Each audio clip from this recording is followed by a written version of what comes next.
ဒီလိုအကြောင်းရင်းတွေကြောင့်ကိုသားကိုအမွေပြက်ကချွေးမကိုသမီးရင်းလိုစောက်ရှောက်နေရတဲ့လူရှင်တော်ခင်လိုက်မိသားစုတစ်ခုမှာသွေးသားရင်းချဆိုတာတဲ့တရားမျှတမှုကပိုပြီးရေးကြီးရဆိုတာကိုလက်တွေ့ပြသလိုက်တဲ့နုပညာရှင်တယောက်ကတော့အားလုံးချစ်ခင်ကြတဲ့လူရှင်တော်ကယ်ရဘီခင်လိုက်ပဲဖြစ်ပါတယ်။လက်တလောဆိုရှယ်မီဒီယာပေါ်မှာ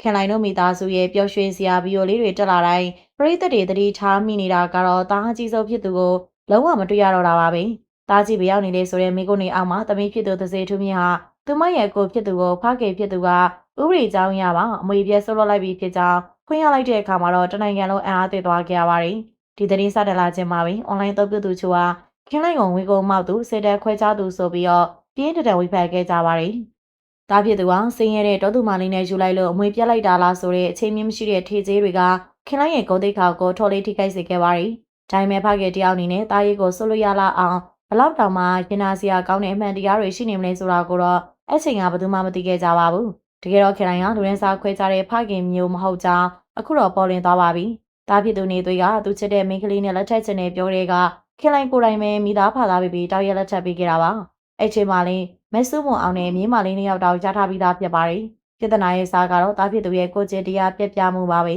။ဇနီးနဲ့ကလေးချိနေနေတဲ့အိမ်နာပေါ်တစ္ဆာမရှိဘဲကြိတ်ကြိမ်နောက်မိလင်းခဲ့ပြီးနောက်ဆုံးမှာတော့ဇနီးတဲ့နဲ့ကလေးတွေကိုပြစ်ထားက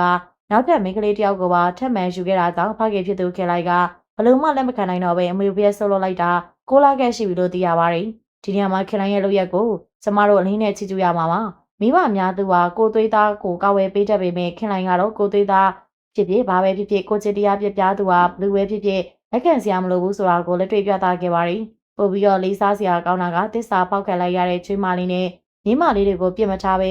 ချွေးမကိုသမီးရဲ့တယောက်လိုတတ်မှတ်ကမွေးစားအမွေခံဖြစ်တရားဝင်မွေးစားပြီးအိမ်ပေါ်မှာပဲထားကဆောက်ရှောက်ထားတာဖြစ်ပါတယ်။ဒါကလူတရားမှာတယောက်တောင်မှတွေ့ရခဲ့တဲ့တကယ့်ကိုရှားပါလာတဲ့ရောက်ကမကဖောက်ရီအောင်စိတ်တပါပဲ